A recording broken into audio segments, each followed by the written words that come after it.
마태복음 14장 1절에서 14절까지의 말씀 한 절씩 교독하겠습니다.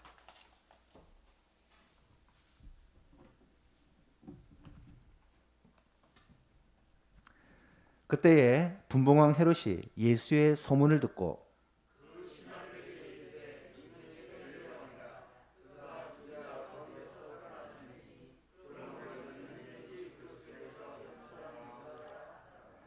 전에 헤롯이 그 동생 빌립의 아내 헤로디아의 일로 요한을 잡아 결박하여 옥에 가두었으니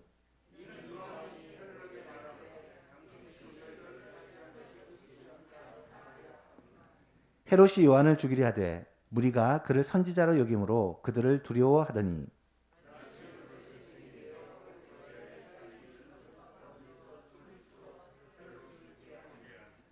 헤롯이 맹세로 그에게 무엇이든지 달라는 대로 주겠다고 약속하거늘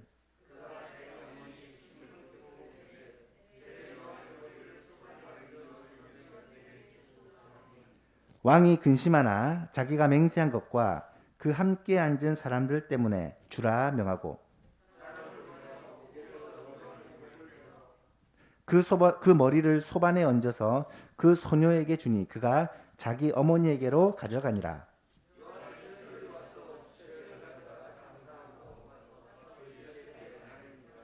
예수께서 들으시고 배를 타고 떠나사 따로 빈들에 가시니 무리가 듣고 여러 고을로부터 걸어서 따라간지라. 불쌍히 여기사 그 중에 있는 병자를 고쳐 주시니라. 아멘. 오늘 말씀을 통해서 심신이 피곤하고 지칠 때라는 제목으로 함께 말씀을 나누고자 합니다. 오늘 본문은 아주 유명한 오병이어의 기적 바로 직전에 있었던 일입니다. 성경에서 예수님이 행하신 많은 기적들이 있지만 아마 가장 유명한 기적이 오병이어의 기적일 것입니다. 실제로 마태복음, 마가복음, 누가복음, 요한복음에 모두 기록된 기적은 이거 하나입니다. 오병이어의 기적이 예수님이 하나님이심을 보여준 가장 확실한 증거 중에 하나라는 것이죠. 그런데 이 오병이어의 기적이 일어난 배경을 살펴보면 참 우리에게 많은 생각을 하게 합니다. 13절 상반절에 보면 예수께서 들으시고 배를 타고 떠나사 따로 빈들에 가셨다. 예수님께서 무엇을 들으셨기에 배를 타고 홀로 빈들로 떠나셨을까? 앞의 내용을 보면 그 내용이 바로 세례 요한의 죽음과 헤롯 왕과 관련되었다라는 것을 알 수가 있습니다. 1절, 2절을 보니까 그때에 분봉왕 헤롯이 예수의 소문을 듣고 그의 신하들에게 이르되 이는 세례 요한이다. 그가 죽은 자 가운데 살아났다. 헤롯이 세례 요한을 죽였는데 죽은 세례 요한이 다시 살아났다고 예수님을 보고 말하는 것입니다. 그러므로 이런 능력이 그 속에서 역사하는도다. 세례 요한에게 있었던 그러한 영적인 능력이 예수님에게 나타난다는 말이죠. 여기서 이 분봉왕 헤롯은 헤롯 안티파스를 가리키는 거고요. 이 당시 갈릴리 지역과 베레아 지역을 이 안티파스가 통치를 했습니다. 그래서 예수님 시대의 헤롯은 이 헤롯 안티파스를 가리키는 거죠. 이 헤롯 안티파스는 여자 관계가 굉장히 복잡한 사람입니다. 이 헤롯의 가문을 살펴보면 정말 혼란스럽습니다. 헤롯 안티파스는 첫 번째 부인이 파사일리스라는 여자였는데요.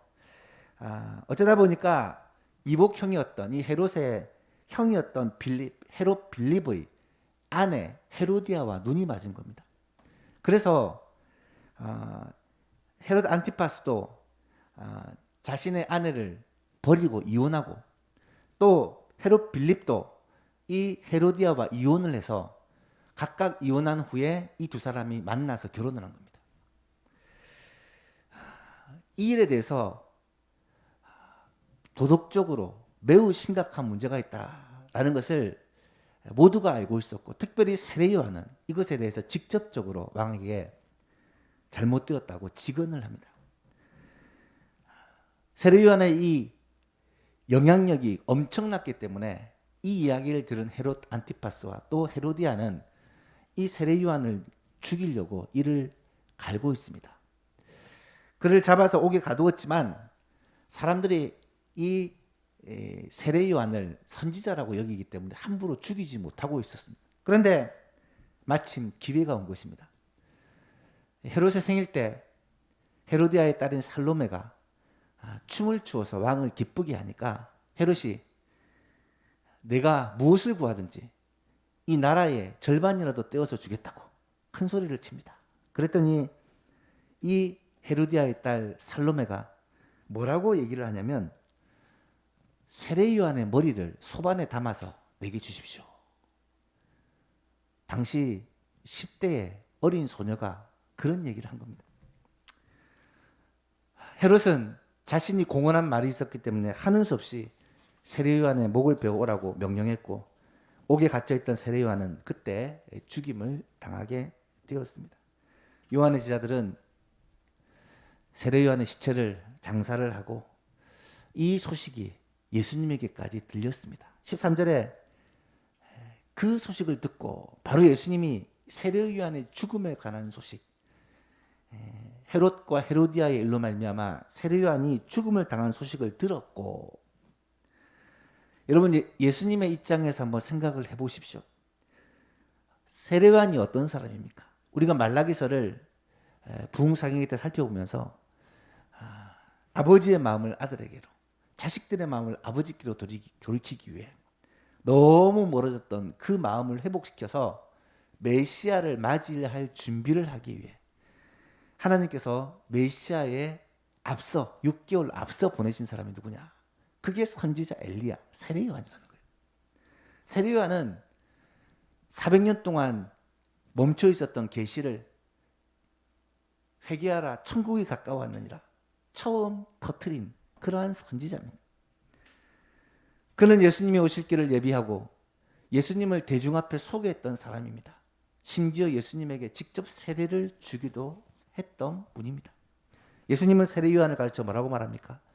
여자가 낳은 자 중에 이보다 더 큰 적 없다. 가장 큰 칭찬을 받았던 사람이 세례 요한입니다. 그런데 그런 세례 요한이 헤롯의 관계, 헤로디아의 관계에 의해 죽임을 당한 겁니다. 예수님을 소개하고 예수님이 이제 막 흥하게 되니까 자신은 소리 소문 없이 사라지게 된 것입니다. 이 소식을 예수님이 듣고 어떤 마음이 들었겠습니까? 헤롯이 예수님을 보고는 뭐라고 말하냐면 죽은 세례 요한이 살아났다고 얘기를 합니다. 이 말이 무슨 말이겠습니까? 세례 요한도 죽였는데 예수님도 죽이겠다는 말 아니겠습니까? 예수님은 아마 활동하면서 굉장히 두려움에 휩싸일 수도 있었을 것입니다. 뿐만 아니라 지금 예수님은 십자가를 향해 나아가고 있는 과정입니다. 구속사역이 얼마 안 남았다는 걸 알고 계셨습니다. 이 구속사역이라는 것은 자신이 십자가에서 죽으심으로 말미암아 인류의 죄를 사는 이 십자가 구속의 사건이라는 것을 알고 계셨습니다.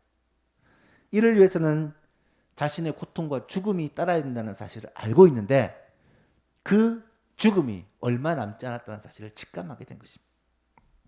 그래서 예수님은 이리저리 복잡한 마음에 또 심신이 많이 지쳐있는 상태에 좀 쉬고 싶으셨던 것 같아요. 그래서 사람들을 피하여 벳세다 들판, 저 갈릴리 바다 건너편으로 홀로 이동을 하신 것이죠. 벳세다 지역은 갈릴리 지역과 반대쪽에 있는 곳으로 이 헤롯 안티파스의 영역이 아닙니다. 그래서 헤롯 안티파스의 손에서 벗어날 수 있는 곳이기도 하고 뿐만 아니라 사람들이 잘 다니지 않는 빈들이기 때문에 예수님이 좀 혼자 생각도 하고 마음도 추스릴 그런 쉼을 원하셨던 것 같아요. 여러분, 혹시 여러분에게는 그런 경험이 없으십니까? 너무 힘든 상황, 너무 충격적인 소식, 아니면 가정에서, 직장에서, 교회에서 이런저런 일로 스트레스를 받습니다.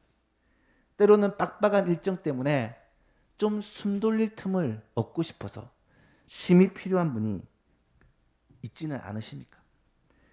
오늘 예수님처럼 슬픈 일, 충격적인 소식, 상처가 되는 일을 만남으로 어쩌면 혼자서 잠시 하는 일을 멈추고 기도하고 쉬고 회복을 간절히 원할 때가 있지 않습니까? 그런데 보십시오. 예수님은 이때조차도 쉴 수 있는 상황이 되지를 않습니다. 마음의 충격을 조금 가라앉히고 마음을 추스려야 되는데 눈치 없는 무리들이 이 예수님을 쫓아 갈릴리 바다 건너편까지 따라온 것입니다. 한두 명도 아니고 엄청난 사람들이 예수님을 따라온 것입니다. 정말 눈치라고는 조금도 없는 무리들인 것 같아요. 무리가 듣고 여러 고을로부터 걸어서 예수님을 따라갔다. 배를 타고 따라올 수 없으니까 이 갈릴리 해변을 걸어서 예수님을 따라왔다는 거예요.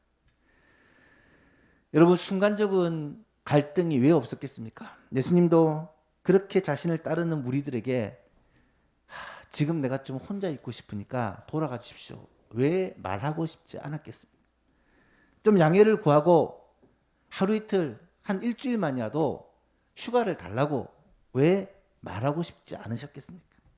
지금 나의 특별한 상황과 형편을 좀 이해해 달라고, 나를 좀 혼자 놓아달라고 인간이셨기 때문에 예수님도 아마 요구하고 싶으셨을 것입니다. 제자들에게 좀 맡기고 제자들이 좀 알아서 하라고 하고 자신은 숨으셨을 수도 있으셨겠죠. 그런데 오늘 14절 말씀에 뭐라고 합니까? 예수께서 나오사 큰 무리를 보시고 불쌍히 여기사 그 중에 있는 병자를 고쳐주시니라. 눈치 없는 그 무리들이 예수님이 좀 쉬고 싶을 때, 예수님을 쉬지 못하게 그렇게 나왔을 때 예수님은 그들을 보시고 불쌍히 여기셨다는 거예요. 그리고 그 중에 있는 환자들을 고쳐주셨다는 사실입니다. 불쌍히 여기셨다라는 표현이 성경에 자주 나오는데 여기서 사용되는 단어가 스플랑크지노마이, 제가 몇 번 소개를 했죠. 스플랑크니조마이라는 단어입니다. 이 단어는 스플랑크노가 창자, 내장이라는 뜻이거든요. 창자, 내장이라는 단어에서 나온 동사인데 불쌍히 여기다 이 정도가 아니라 창자가 끊어지는 고통, 애끓는 마음을 가지다라는 뜻이래요.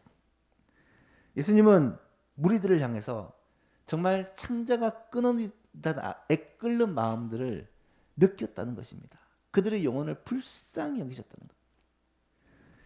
자신도 너무 힘들고 지치고 정말로 쉼이 간절히 필요한 상태였지만 멀리서 예수님을 찾아 걸어서 며칠을 예수님을 찾아 걸어서 나온 그들을 보고, 그것도 벳세다 들판에 가득 찬 남자만 5천 명이 되는 그 많은 무리들을 보시고 차마 그들을 물리치실 수 없어서 그들에게 치유의 은혜를 베푸시고 그들에게 말씀을 가르치시고 그들에게 먹을 양식도 주셨다라는 거예요. 예수님은 이처럼 항상 자기 자신보다는 무리들의 필요를 먼저 살피십니다. 자신은 심신이 지치고 쉼이 필요한 상태임에도 불구하고 자신의 상태보다는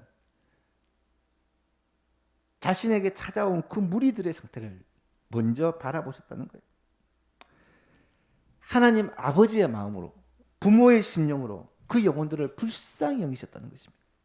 창자가 끊은 듯한 애끓는 마음을 가지고 그들을 돌보셨다는 거예요. 내 쉼을, 내가 마땅히 누릴 수 있는 그 안식을 무리들을 위해, 자신을 따르는 그 무리들을 위해 기꺼이 희생하셨다는 말이에요. 그럴 때 어떤 일이 벌어집니까? 놀랍게도 오병이어의 기적이 벌어지고 있습니다. 제가 청년 때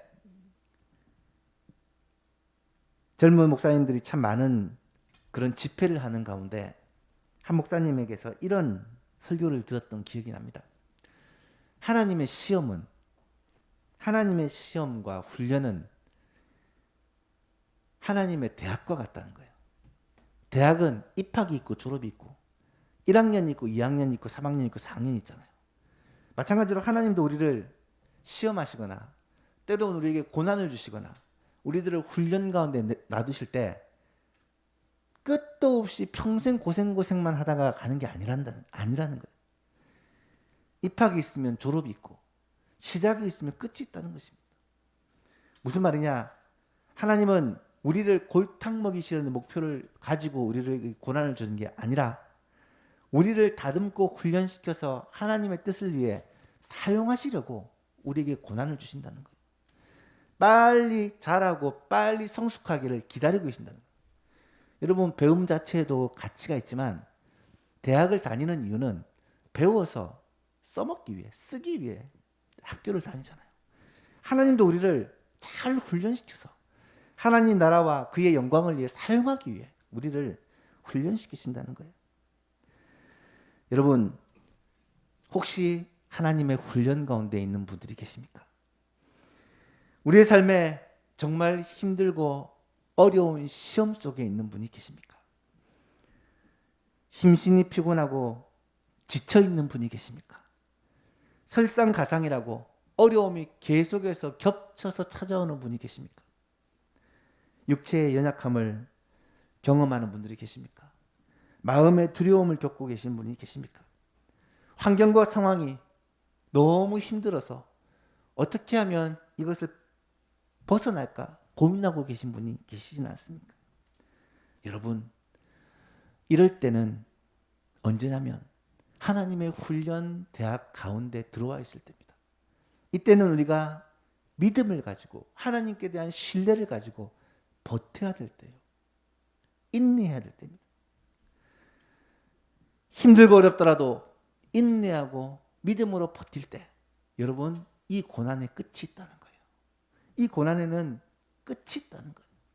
하나님이 우리를 훈련시켜 성숙시켜서 하나님의 그 뜻을 위하여 귀하게 쓰기를 원하신다는 거예요. 물론 어떤 사람은 4년 만에 끝나기도 하고 어떤 사람은 이 고난이 10년이 지속될 수도 있고 다윗과 같은 경우는 10몇 년이, 요셉과 같은 경우는 거의 13년이, 사도 바울과 같은 경우도 10년 이상이, 모세와 같은 경우는 40년 가까이 이 훈련 기간이 지속되기도 했다는 거예요.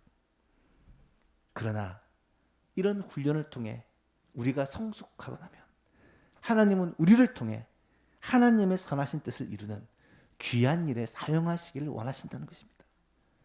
야고보서 1장에 보면 고난을 만났을 때, 시험을 만났을 때 우리 성도의 자세에 대해 야고보 사도는 이렇게 권면을 합니다. 내 형제들아, 너희가 여러 가지 시험을 만나거든 온전히 기쁘게 여기라. 이는 너희 믿음의 시련이 인내를 만들어내는 줄을 너희가 알미라. 인내를 온전히 이루라. 이는 너희로 온전하고 구비하여 조금도 부족함이 없게 하려 함이라. 여러분, 시험을 만나거든, 고난을 만나거든, 어려움을 만나거든, 내 힘으로 감당하기 힘든 일을 만나거든 이거를 기쁘게 여기래요. 왜냐하면 내가 이 훈련을 통해 연단받고 연단받으면 성숙하고 성숙하면 온전하고 구비하여 하나님이 쓰시는 일에 우리가 쓰임을 받을 수 있게 되기 때문이라는 사실입니다. 사랑하는 여러분, 하나님의 훈련 과정 속에 들어가 있으면 그것이 힘들고 어려운 과정일지라도 이것을 마치고 나면 우리는 훨씬 더 성숙한 모습으로 졸업을 할 수가 있는 것이고요. 그럴 때 우리는 오병이어의 기적을 경험할 수가 있는 것입니다. 하나님은 이 고난 가운데, 어려움 가운데 버텨낸 예수님을 통하여 오병이어의 기적으로 모든 사람이 온 전국에 예수님에 대한 소식이 퍼지게 만들었고, 그러므로 말미암아 복음을 전할 수 있는 기회를 열어주셨고, 예수 그리스도의 십자가와 부활이라는 이 구속사역을 위한 지름길이 되도록 하셨다라는 것입니다. 사랑하는 성도 여러분, 이 고난의 길, 훈련의 길을 잘 견디면 우리는 하나님께 귀하게 쓰임받는 인생이 되어지고 멋지게 사용되어지는 우리의 인생이 된다는 사실입니다. 개인도 마찬가지고 교회도 마찬가지입니다. 교회도요, 어려움이 있고 문제가 있고 역경이 있습니다. 지금은 모든 교회들이 이 코로나라는 어려움을 견뎌가고 있고요. 또 코로나로 인하여서 성도들의 마음이 전과 같지 않고 점점 식어져 가는 것을 느끼고 있습니다. 환경과 상황이 우리를 힘들게 함으로 말미암아 신앙인, 우리의 뜨거운 신앙이, 열정적인 신앙이, 그 구령의 열정들이 점점 주눅들어가고 점점 위축되어 가는 것이 사실입니다. 하나님은 우리에게 여전히 사명을 주시고 교회를 통하여, 예배를 통하여 하시고자 하는 일이 계신데, 환경과 상황으로 말미암아, 여러 가지 어려움들로 말미암아 우리는 위축되어지고 두려워하는 마음이 들고 걱정하는 마음이 앞서는 것이 사실입니다. 하지만 여러분, 이 고난의 시기, 훈련의 시기를 잘 견디고 나면 어떤 일이 벌어진 줄 아십니까? 오병이어의 기적이 벌어져요. 하나님께서 우리 교회를 통하여 정말 하나님의 귀한 일에 쓰시는 역사가 나타난다는 거예요. 이 지역에 살고 있는 많은 영혼들에게 이 구원의 복음을 전하고 예수 그리스도의 부활의 소식을 증거함으로 함께 구원받고 함께 하나님의 나라를 경험하는 놀라운 역사가 일어날 수가 있게 된다는 사실입니다. 야고보서 1장 5절에는 무슨 말씀이 나온 줄 아십니까? 너희 중에 누구든지 지혜가 부족하거든 모든 사람에게 후히 주시고 꾸짖지 아니하시는 하나님께 구하라, 그리하면 주시리라. 참 좋아하는 말씀인데요, 이 말씀이 어느 문맥에서 나왔냐면, 여러 가지 시험을 만나거든, 어려움을 만나거든 온전히 기쁘게 여기라. 왜냐하면 이 시험은, 고난은 우리로 하여금 인내를 만들어내고, 인내는 우리를 부족하고 연약한 것을 채움으로 말미암아 부족함이 없도록 훈련시키신다는 것이고, 이런 훈련 가운데, 이런 하나님의 훈련 가운데 우리에게 지혜가 부족하거든 하나님께 기도함으로 지혜를 구하라는 것입니다. 어떤 지혜입니까? 우리의 힘으로 감당하기 힘든 일을 만났을 때, 우리 앞에 어려운 일들이 놓여 있을 때, 그 일들 때문에 힘들고 지쳐서 포기하고 싶을 때, 다 내려놓고 싶을 때, 어디론가 도망가고 싶을 때, 그때 하나님 앞에 엎드려서 지혜를 구하라는 거예요. 하나님, 어떻게 감당해야 될지, 어떻게 하는 것이 하나님의 뜻일지, 이 문제를 어떻게 해결해야 될지, 내 힘으로, 내 능력으로 감당하기 힘든 일을 어떻게 주님이 주시는 힘으로, 주님이 주시는 능력으로 감당할 수 있을지를 주님께 묻고 지혜를 구하라는 거예요. 그러면 하나님께서 지혜를 주시고 그 문제를 이겨갈 수 있도록, 인내할 수 있도록, 능히 돌파할 수 있도록 도와주신다는 것입니다. 사랑하는 예수방교인 여러분, 오늘 이 밤도 우리는 기도하기에 모였습니다.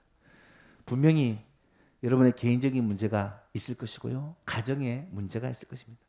다른 사람에게 말 못할 큰 어려움이 우리에게는 있습니다. 교회적으로도 힘든 상황 속에 있습니다. 지금 복음 전하는 것이 너무 어렵고 함께 모이는 것도 정말 쉽지 않은 시대를 살고 있습니다. 교회가 무슨 일을, 무슨 행사를, 무슨 시도를 하더라도 쉽지 않은 상황 속에 놓여 있습니다. 교회의 목회자로서 어떻게 사역을 해야 될지, 어떻게 목회를 해야 될지 참 고민이 되는 상황 속에 있습니다. 그런데요, 이럴 때 하나님의 지혜를 구하라는 거예요. 이럴 때 하나님의 도우심을 구하라는 거예요. 하나님은 어떻게 해야 하나님의 뜻을 이루며 어떻게 해야 하나님이 원하시는 일을 감당할 수 있습니까? 그러면 하나님께서 우리로 하여금 알게 해주시고 깨닫게 해주시고 그 하나님의 놀라운 일에 쓰임받게 해주시는데, 오병이어의 놀라운 기적, 하나님의 살아계시고 역사하심을 체험하는 그러한 놀라운 기적을 우리가 체험할 수 있게 된다는 사실입니다. 오늘 이 밤에 이 약속을 붙잡고 하나님 앞에 지혜를 구할 수 있기를 원합니다. 우리 앞에 닥친 문제, 어려움, 시험, 고난, 역경, 하나님 어떻게 이 일을 참고 인내하고 이겨낼 수 있으며 어떻게 하나님의 뜻을 이루며 주님 맡긴 사명을 감당할 수 있을지 나 자신, 우리 가정, 우리 교회, 이 나라를 위해서 기도할 때 하나님 지혜를 주시고 하나님의 뜻을 가르쳐 주시고 인내하고 잘 견뎌내어 하나님께 영광 돌리는 우리들 되게 하여 주옵소서. 이 밤에 함께 기도했으면 좋겠습니다.